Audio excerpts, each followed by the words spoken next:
नमस्कार दोस्तों, स्वागत है आपका मेरे चैनल पे। दोस्तों, अभी एक मीडिया रिपोर्ट के अंदर खुलासा हुआ है कि इंडिया 6 नई न्यूक्लियर अटैक सबमरीन के ऊपर काम शुरू कर चुका है और इनके अंदर क्या खासियत होगी, आज इसी के ऊपर बात करेंगे। चलिए दोस्तों, शुरू करते हैं।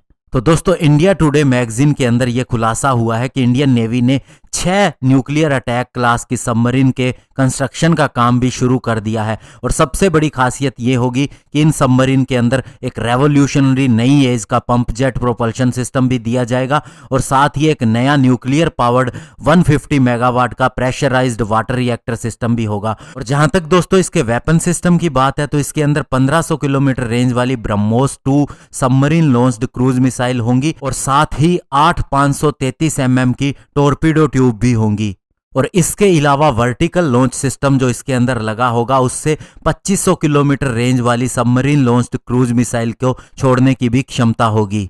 और ये 6 की 6 सबमरीन 2032 तक इंडियन नेवी के अंदर इंडक्ट कर ली जाएंगी और इनकी डिस्प्लेसमेंट क्षमता 6000 टन की होगी। और जहां तक इसकी स्पीड की बात है तो सबमर्ज्ड स्पीड इसकी 35 नॉट होगी और 100 के करीब इसके अंदर क्रू को रखने की क्षमता होगी। और काफ़ी चीज़ें इसके अंदर चेंज भी हो सकती है क्योंकि इसके डिज़ाइन के ऊपर अभी भी काम चल रहा है।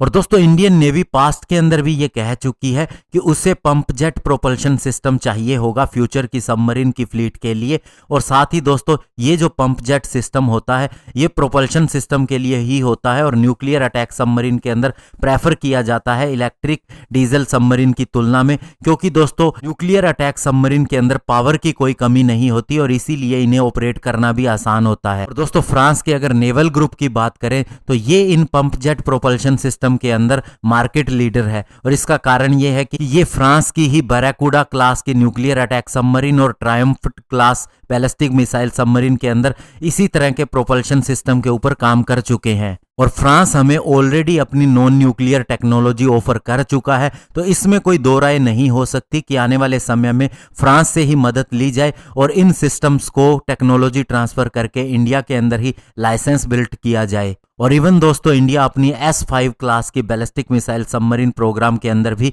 इनका इस्तेमाल कर सकता है। और इसके अलावा दोस्तों, अगर हम बात करें प्रेशराइज्ड वाटर रिएक्टर की तो Bhabha atomic research centre already 83 megawatt का pressurised water reactor system develop कर चुका है हमारी अरिहंत क्लास की बैलिस्टिक मिसाइल सबमरीन के लिए। और इसे ही अब आने वाली S4 और S4 स्टार क्लास की बैलिस्टिक मिसाइल सबमरीन के अंदर भी इस्तेमाल किया जाएगा, जिनकी डिस्प्लेसमेंट की क्षमता 7000 टन है। लेकिन इस नई SSN क्लास की सबमरीन या फिर दोस्तों हम कहें कि S5 क्लास की SSBN के अंदर नेवी कह चुकी है कि एक नया 190 मेगावाट का प्रेशराइज्ड वाटर रिएक्टर बनाया जाए। और इसीलिए हमारी 13500 टन की S5 क्लास की SSBN के लिए ये 190 मेगावाट का प्रेशराइज्ड वाटर रिएक्टर के ऊपर काम चल रहा है। लेकिन दोस्तों, अब हमें ये देखना होगा कि ये जो 150 मेगावाट का प्रेशराइज्ड वाटर रिएक्टर बोला गया है इन 6 सबमरीन के लिए, इससे इसी 190 मेगावाट वाले से ही बनाया जाएगा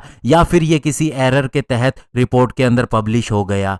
लेकिन बड़ी बात यह है कि अब सबमरीन टेक्नोलॉजी के अंदर इंडिया मास्टरी हासिल करने वाला है और ये नई 6 न्यूक्लियर अटैक सबमरीन इंडिया के अंदर ही बनाया जाना इंडिया की नेवी के लिए बहुत ही ज़्यादा बड़ा कदम होगा। धन्यवाद। जय हिंद।